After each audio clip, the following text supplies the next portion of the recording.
오늘은 저와 여러분이 너무나도 잘 알고 익숙한 다윗의 스토리를 통해서 은혜를 받기 원합니다. 근데 우리가 잘 아는 그런 스토리는 아니지만은 약간 그 뒤에 우리가 착착 넘기기 쉬운 그 스토리를 가지고 같이 말씀을 나눴으면 하면 좋겠다는 그런 생각이 듭니다. 여기 계신 분들 가운데 다윗이 누군지 모르시는 분은 아마 없을 것 같다는 생각이 들어요. 그죠? 다윗이 누군지 모르시는 분 손 들어보세요. 거의 없죠. 그죠? 근데 여러분은 이 다윗 왕이 우리 인류 역사 속에 실제로 존재했던 인물이라고 믿으시죠? 그죠? 안 믿으시는 분은 없으시겠죠? 그죠? 근데 여러분 1980년대까지만 하더라도 이 다윗이 실제로 존재했던 그러한 인물이 아니라 성경을 기록한 그 저자들이 이렇게 지어낸 어떤 신화 속의 인물 정도로 생각하는 그런 때가 있었습니다. 왜 그랬냐면은 성경을 제외하면은 그 어디에도 이 다윗이라는 이름이 나오는 뭐 서적이라든지, 그때는 파피루스겠죠. 파피루스나 뭐 어떤 돌판이나 뭐 그 역사의 그 어떤 그 유물이라든지 뭐 그런 거에 나타난 그 이름이 나타난 적이 없었기 때문에 그렇게 유명했던 사람이라면은 그 이름 정도는 하나 정도는 나와야 되지 않겠는가 해서 실제로 있지 않았던 존재였던 것 같다라고 아마 그때 당시에 학자들이나 그 고고학자들, 역사학자들, 신학자들까지도 그렇게 생각했던 분들이 있었던 것 같아요. 그런데 1993년도에 이스라엘 북부 국경선 지역에서 아람어로 된 돌판이 조각이 하나 나옵니다. 그 돌판에 선명하게 벳다윗이라는 단어가 나와요. 근데 우리는 뭐 그럴 수 있는데 그 벳다윗이라는 말이 다윗의 식구, 자손, 다윗의 자손, 내지는 하우스, 영어로 하면 하우스 데이빗이라는 그런 뜻이에요. 베스가 하우스라는 뜻이고 다윗은 데이빗이죠, 그죠? 그래서 우리가 보통 베틀레헴 하면은 베스는 하우스고 레헴은 the bread, the house of the bread이라는 뜻이에요. 베틀레헴, 벳엘 이렇게 많이 들어보셨죠? 베트는 house of el, 하나님의 집이다, 그런 뜻이 되겠습니다. 그래서 하여튼 거기에 이렇게 분명히 이렇게 그 인스크립션이 담긴 조각이 나오고 막 그 발굴을 하니까 그 판 전체가 다 나왔는지 모르겠는데 그 대부분이 발굴이 되어서 정말 시대의 발견이다. 우리가 잘 아는 그 사해 성경 사본들만큼의 그러한 위대한 역사적인 증거물이 나왔다고 해서 아주 센세이셔널한 그러한 일이 있었습니다.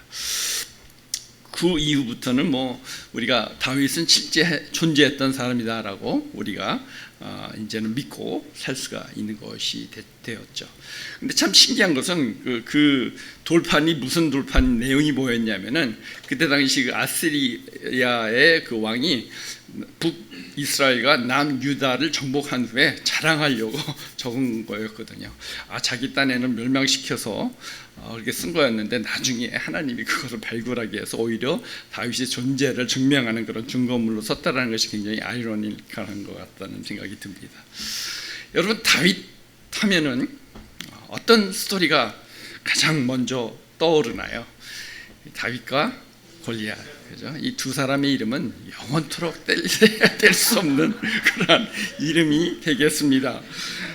참 그 장면이야말로 그냥 어린 아이들서부터 전 세계적으로 모르는 사람이 거의 없을 정도로 그 이야기가, 그 스토리가 굉장히 전해져 내려오고 있는데, 인류 역사상 그 셀 수도 없는 그 많은 전쟁의 스토리들이 있는데 왜 유독 이 스토리가 우리에게 이렇게까지 다가오고 전달되어지는가 할 때에 뭐 두 가지 이유가 되지 않겠나 생각이 듭니다. 가장 큰 이유는 이 스토리가 성경에 나오기 때문에, 그죠? 가장 베스트셀러가 역사적으로 성경이잖아요. 모든 사람이 다 읽는 것이 성경이고, 당연히 뭐 많이들 계속 리마인드가 되니까 그 스토리가 리마인드가 되어지는 것이고, 그럼에도 불구하고 또 우리가 더 이렇게 다가오는 것은 뭐냐면은 이 다윗과 골리앗의 싸움, 이 스토리는 정말 있을 수 없는, 말도 안 되는 그러한 차이가 나는 그러한 싸움이었기 때문에 우리가 더 이것이 우리에게 다가오지 않나라는 생각이 듭니다. 지금도 전혀 상대가 안 되는 그러한 시합이나 어떤 싸움, 뭐 박싱 게임이나 이런 거 할 때 보통 저것은 다윗과 골리앗의 싸움이라고 그렇게 표현을 하잖아요. 그죠? 그래서 이 스토리에 대해서 여러분과 잠시 같이 나누기를 원하는데, 이 말씀 오늘 본문 말씀을 조금 읽었지만은 사실상 17장 전체라고 봐도 무난할 것 같다는 생각이 듭니다. 그래서 이 말씀의 전개를 보면은 아주 참 재미있어요. 하나님 참 유머러스하신 분이시다라는 생각이 듭니다. 왜냐하면은 이것이 나중에 다윗과 골리앗이 싸움을 하기 전에 소개를 합니다. 그 선수들을 소개를 합니다. 우리가 복싱 게임 볼 때 처음에 시작하기 전에 하는 게 있잖아요, 그죠? 처음에 챔피언과 챌린저를 소개를 하는데 누구 먼저 소개하나요? 챌린저를 먼저 소개합니다. 챌린저가 누구다 그러면 박수 별로 안 나오죠 그때는. 근데 나중에 챔피언을 소개합니다.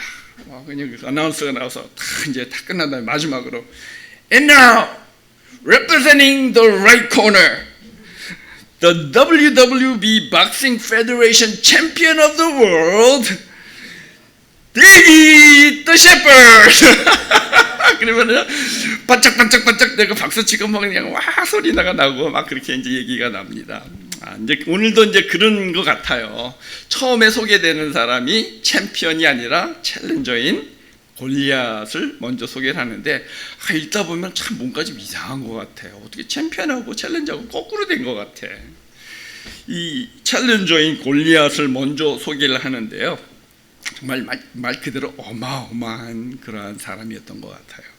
키가 6큐빗하고 한 뼘이라고 하는데 우리가 잘 모르잖아요. 그래서 지금 키로 그것을 이렇게 환산을 한다 그러나요? 그걸 바꾸면은 9feet 2에서 9feet 7까지 된대요. 상상이 안 되죠, 그죠? 상상이 안 돼서 제가 사진을 준비해봤습니다. 여러분 키 큰 사람들이 세계에서 제일 키 큰 사람들이 모이는 곳이 NBA잖아요, 그죠? 이제 두 선수 나오죠. 그 작은 선수하고 큰 선수하고의 키 차이를 한번 보세요. 그 작은 선수의 이름은 스퍼트 웹이라는 사람인데 저 사람의 키가 6'7입니다. 저하고 똑같아요. 제 키예요. 5'7", 제가 6'7이라고 했어요. 죄송합니다. 5'7". 제가 키가 크고 싶어서 5'7입니다. 근데 저 사람이 저 키에 덩크 컨테스트에서 우승을 했어요. 상상이 되세요? 그 높은 나는 저기도 밑에도 그냥 못 뛸 텐데, 저 사람은 올라가서 뭐 돌아서 덩크를 하고 우승을 했어요. 저 큰 사람들 다 제치고 참 대단한 사람이다라는 생각이 됩니다. 근데 저 사람이 아마 다윗의 키 저만 하지 않았을까라는 생각이 들고요. 그 옆에 있는 사람 우리가 다 잘 알죠. 샤킬 오닐이라는 선수죠. 옛날에 그 레이커스에서도 뛰기도 했었던 저 사람의 키가 7'2"입니다. 저것도 등치도 어마어마하게 차이가 나고, 여러분 골리앗은 저 샤킬 오닐보다 2feet가 더 큽니다. 2feet 이상, 2feet 반 정도가 더 큽니다. 상상이 되세요? 아마 저 선수의 2배 정도 됐을 것 같아요. 좀 꼼짝도 못했을 것 같다는 생각이 듭니다. 키도 저렇게 엄청난데 그 다음에 또 소개해 주는 게 그 사람의 힘에 대해서 소개를 해주는데, 그 힘은 그 사람이 어떻게 세다 그거를 표현하는 게 아니라 그 사람이 착용했던, 골리앗이 착용했던 그 투구, 갑옷, 그것의 무게로 그렇게 얘기를 합니다. 그 투구도 노수로 만든 투구였대요. 그것만 해도 목을 가누지 못할 것 같아요. 너무 무거워서. 그리고 그 사람이 그 골리앗이 입었던 갑옷은 5,000세겔이라고 그러는데 그것이 지금의 무게로 환산하면 57.5kg 정도 된다고 합니다. 아주 성인의 몸무게만한 그러한 무게라고 생각할 수 있죠. 그 외에 또 다리 보호대, 창자루의 그 두께가 한 3인치 정도 되는 이마만한 그러한 두께였고요. 그 창날, 그 앞에 창날 그 부분만 600세겔인데 그게 한 7kg 정도 됐다고 그래요. 그래서 저 7kg가 얼마나 무거운지 모르겠는데 하여튼 전체적으로 다 보면은 그 엄청난 그것을 다 몸에 지니고도 자유자재로 그 창과 그 방패와 그런 것들을 다 이렇게 휘두를 수 있는 엄청나게 빨랐다고 그렇게 얘기를 합니다. 우리가 상상하는 대로 여러분 NBA 게임 한번 가 보셨으면 아실 텐데요. 그 키 큰 사람들이 우리 생각에 키 크면은 움직이는 것도 뭐 어수라고 그럴 것 같은데 전혀 그렇지 않아요. 날라다녀요. 여기서 저만큼 되는 여기서 키에서 그 골대까지 그 길이가 엄청난데 그걸 그냥 아무렇지도 않게 팍 덩크를 탁 하지를 않나. 하여튼 말도 안 되는 그러한 스피드와 힘과 그런 것들을 NBA에 가면은 볼 수가 있는데 이 골리앗이 그랬다 여러분 생각하시면 될 것 같다는 생각이 됩니다. 그리고 골리앗의 이 지능, 우리가 생각할 때 참 유감스러운 것은 우리 어렸을 때 다윗과 골리앗 얘기하면은 다윗은 그냥 작지만은 날렵하고 막 그러지만은 그리고 똑똑하고 그렇게 하는데 골리앗은 크지만은 뭔가 어눌하고 좀 바보스럽기도 하고 그런 거 가지고 표현이 많이 되어지잖아요, 그죠? 근데 전혀 그렇지 않아요. 이 오늘 스토리를 이렇게 앞부분을 이렇게 보면은요, 다윗이래. 골리앗이 자기 혼자서 그 많은 이스라엘 군을 완전히 제압해서 그들 다 전체가 40일 동안 벌벌벌 떨고 사울 왕도 벌벌벌 떨고 꼼짝달싹도 못하게 만든 장본인이 이 골리앗이었다라는 것이죠. 블레셋의 모든 군사의 장수였고요. 이 심리전에 얼마나 이 사람이 똑똑한 사람이었으면 자기 혼자 나가서 야 너들 가운데 나와서 한번 나랑 싸워봐. 나랑 싸워서 이기면은 우리가 너의 노예가 될게. 대신 너가 지면은 너희가 우리 노예가 돼. 라고 확 나와서 그냥 확 소리 지르면서 완전히 심리전으로 완전히 이스라엘 군대를 전체를 다 제압을 한 사람이 이 골리앗이었다라는 것입니다. 아마도 인류 역사상 그런 장수는 없지 않았을까라는 생각이 들 정도로 뭐 있더라도 몇 안 되는 그러한 장수이지 않았을까라는 생각이 듭니다. 이런 엄청난 사람이 챌린저래요. 그럼 우리 챔피언은 얼마나 더 대단한 사람일까 기대가 되잖아요, 그죠? 빵빠라가 올리고 막 그러는데 하나님이 이렇게 챔피언인 다윗을 소개를 합니다. 나이 많은 평범한 사람인 이새라는 사람이 있었는데 그 사람의 첫째 아들도 아니고 맨 막내 8번째 아들이다라고 그렇게 소개를 합니다. 그리고 그 후에 얘기하는 게 이새에게 아들 3명이 큰 아들 3명이 있었는데 그 3명은 다 군대에 가서 없고 그 나머지 5명은 그냥 군대도 안 가고 집에 있었다라고 그렇게 얘기를 합니다. 이게 아무것도 아닌 것 같이 쓱 넘어가지만 사실 굉장히 중요한 인포메이션을 우리에게 알려주는 그런 대목이에요. 왜냐하면은 민수기에 보면은 그때 당시에 이스라엘이 군대 갈 나이가 20살 이상이어야 된대요. 그러니까는 그 3명은 20살 이상이었으니까 군대 갔고 나머지 5명은 군대 갈 나이가 아니니까는 군대 안 간 거다 이렇게 생각하시면 되겠죠, 그죠? 그러면은 이제 넷째가 군대 가지 못했으니까 몇 살? 19살. 5째는 연년생으로 생각해봐도 몇 살? 18살. 그래서 어떻게 되죠? 여섯째는 어떻게 되죠? 그리고 7째는 16. 그러면 막내 다윗은 15. 15살의 나이가 다윗이었다. 이때 당시 15살이었다는 말이 그래서 나오는 거예요. 그래서 어떤 학자들은 뭐 쌍둥이도 나올 수 있잖아. 그리고 이새가 뭐 와이프가 여러 명 있을 수도 있잖아. 그렇지는 않겠지만 그죠? 막 그렇게 해서 뭐 친다고 하더라도 그래봤자 한두 살 더 많았을 수도 있겠다. 그래서 뭐 15에서 17살 정도 되는 나이가 다윗의 나이였다라고 그렇게 생각을 합니다. 근데 말이 그렇죠.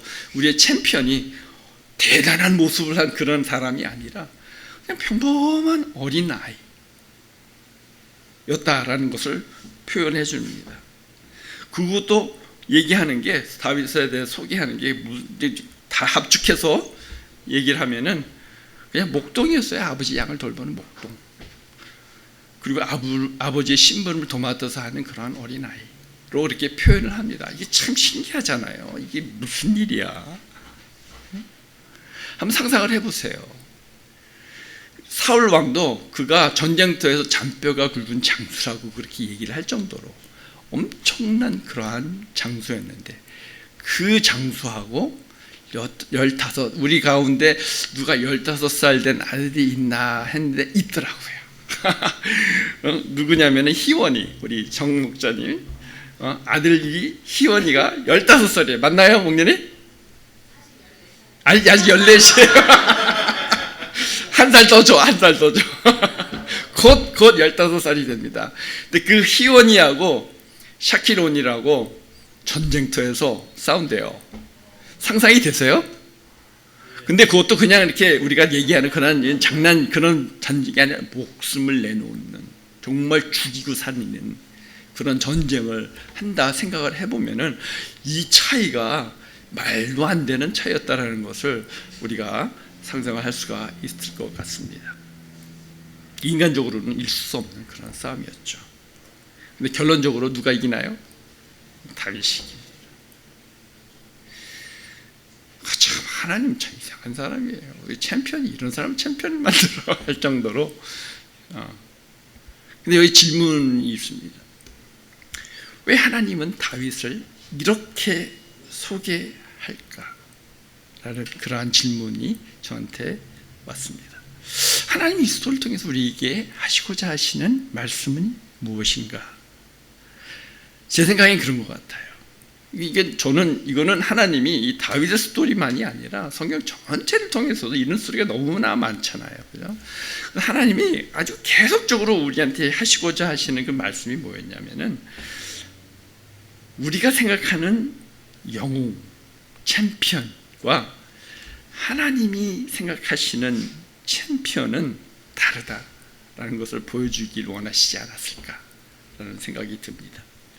우리 사람은 보이는 것에 치중하기가 너무나 쉽죠, 그죠? 그 사람의 외모, 신체적으로 얼마나 우월한가를 많이 보고요. 그가 가지고 있는 경력, 그가 가지고 있는 경험, 지식, 지혜, 그런 것들을 볼 수밖에 없어요, 그죠?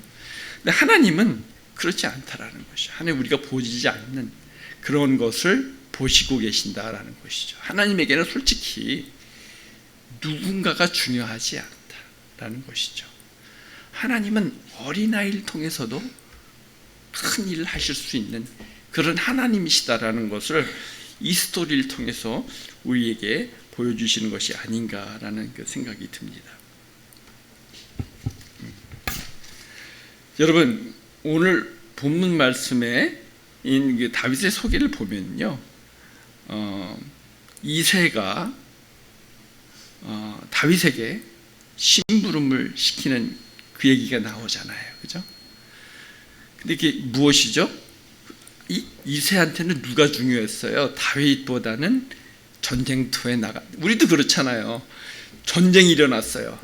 우리가 8명의 자녀가 있는데 3명은 전쟁터에 갔고 나머지는 다 집에 있어. 누가 우리의 마음을 사로잡나요? 전쟁터에 나간 그 아이들이에요, 그죠? 당연한 거죠. 그래서 그 3명의 맏아들과 둘째와 셋째의 소식을 듣고 싶은데 누군가를 보내야 되는데 왜 하필이면 다윗이냐 이거죠.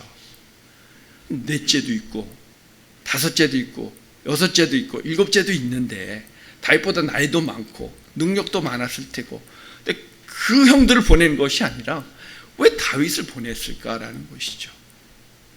안 그래요? 보통 우리 같으면은, 야, 넷째, 너가 크니까 위험한 그 전쟁터 가는데 그래도 네가 좀 빠릿빠릿하고 하니까 네가 좀 가서 좀 알아보고 와. 그리고 그냥 보내는 게 아니잖아요. 여기 보니까 볶음곡식 한 에바를 보냈다 그러는데, 한 에바가 지금으로 하면 한 23리터 정도 된대요. 뭐 갤런으로 하면 6갤런. 6갤런 여러분 들어보셨어요? 꽤 무거워요. 손으로 이렇게 들고 가기가 쉽지가 않아요. 빵 10덩어리를 보냈다는데, 우리가 생각하는 그 조그마한 그런 빵 10덩어리가 아니라 그때 당시 빵이 이만했어요. 그죠? 그 이만한 거 10덩어리. 치즈도 우리가 생각하는 그런 조그마한 치즈 조각이 아니라, 여러분 유럽 가면은 치즈 덩어리 이만한 거 있잖아요, 그죠? 그거 10개. 그거를 들고 가기는 쉽지 않을 것 같아요, 그죠?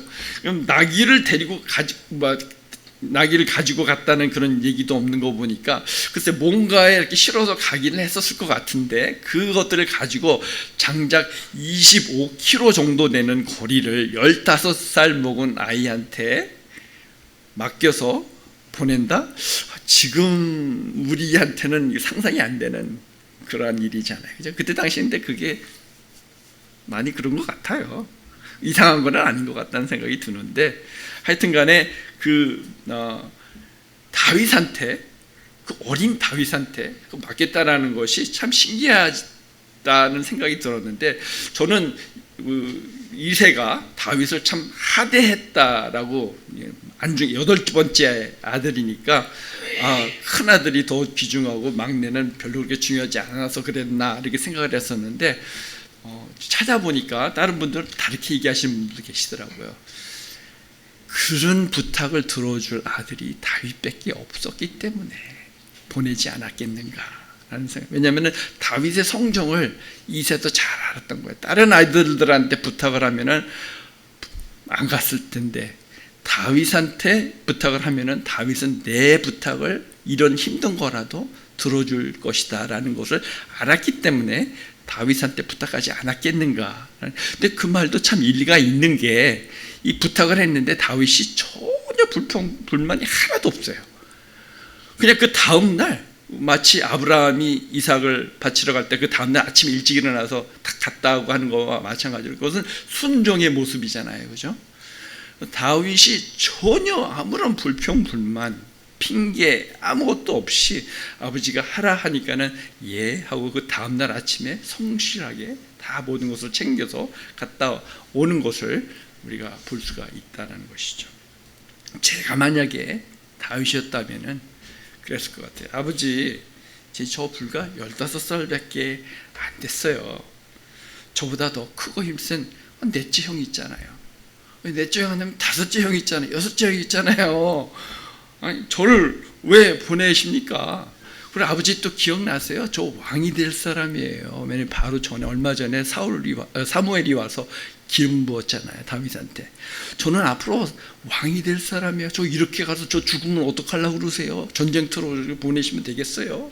라고 얘기할 수도 있죠. 그리고 저 바쁜 사람이에요. 저 사울 왕 앞에서 일하는 사람이에요. 사울 왕에서 노래 불러주고 귀신 들린 거 이렇게 쫓아내주고 하는 귀중한 그러한 일을 하는 사람이고 사울 왕에 있는 데에서 베들레헴까지 한 7km 정도 되는데 거기를 걸어서 왔다 갔다 하면서 저 바쁜 사람이에요. 아버지 형 보내세요 라고 할 수가 있었을 텐데 근데 전혀 그런 불평불만 핑계 대지 않고 다윗이 아버지가 부탁한 늙은 그 아버지의 그 부탁을 참 마음으로 받고 하나님께 순종하는 마음으로 묵묵하게 성실하게 실행을 했다라는 것이 이게 다윗의 모습이 아니겠는가 생각이 들고 그 모습을 하나님이 보시고 그 모습을 하나님이 사용하셨다라는 것이죠. 하나님 앞에서의 챔피언은 능력 많고 힘세고 지혜롭고 그런 것은 아무것도 중요하지 않다는 것이죠. 하나님이 보기 원하시는 것은 적은 일에 순종하는 그 사람을 보기 원하시는 것이고 그 사람을 통해서 하나님은 역사하시는 하나님이시고 그런 사람들, 그런 작은 순종들을 통해서 큰 일을 이루시는 하나님이심을 우리 성경을 통해서 너무나도 잘 알고 있잖아요. 다윗의 아버지가 그것을 너무나 잘 알았기 때문에 다윗을 보낸 것 같아요. 그리고 하나님은 다윗의 그런 모습을 통해서 정말로 큰 역사를 이루십니다.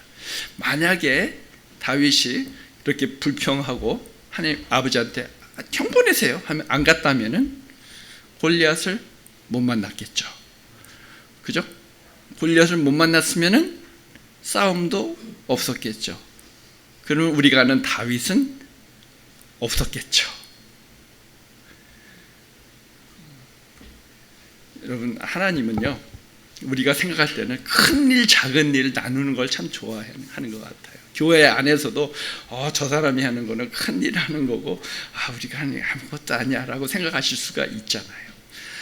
이렇게 앞에서 설교하는 거 뭐 대단한 것 같이 생각하시는 분이 혹시 계시는지 모르겠어요.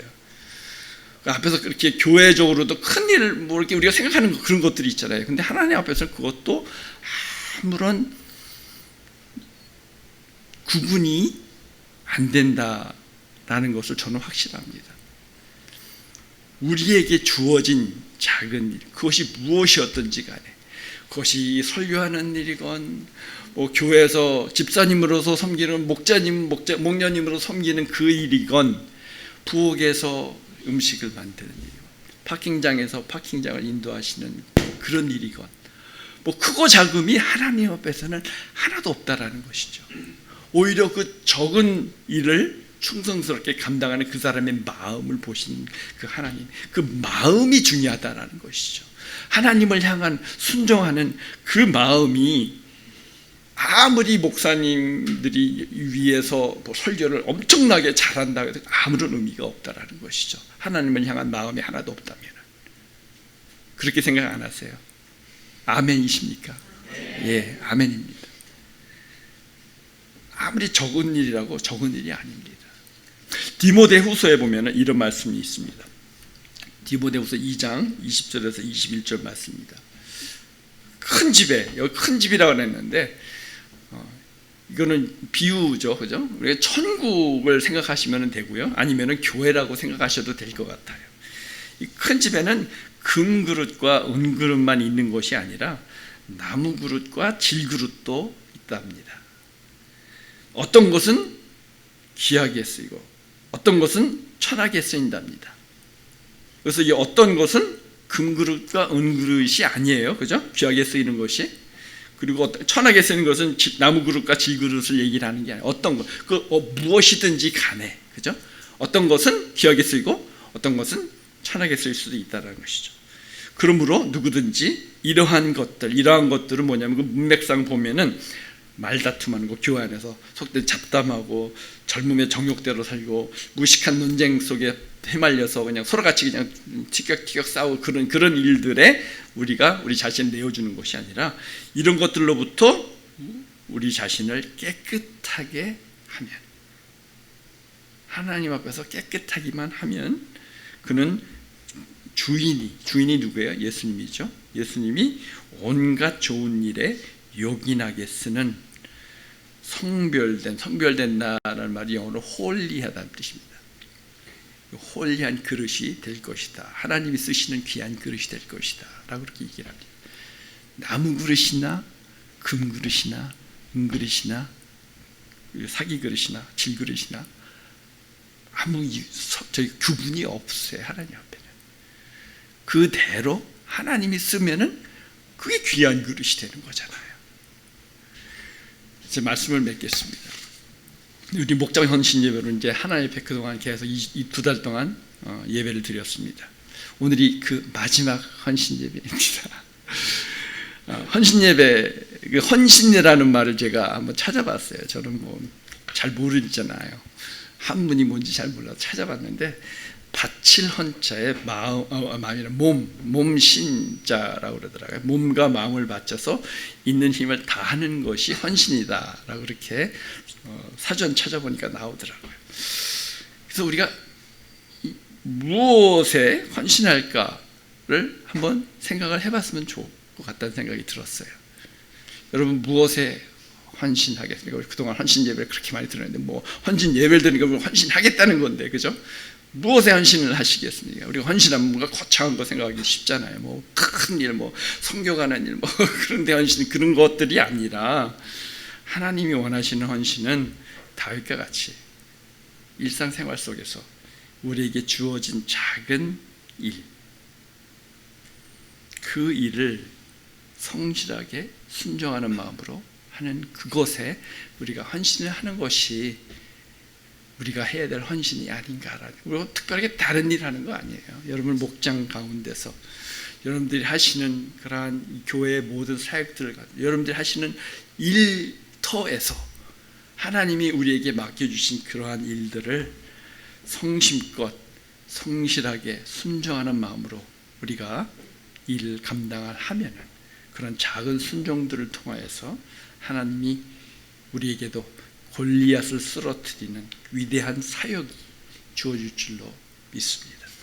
그래서 하나님 앞에서는 위대한 사람 그런 거 없어요. 정말로 그렇게 구분하시지 마시기 바랍니다.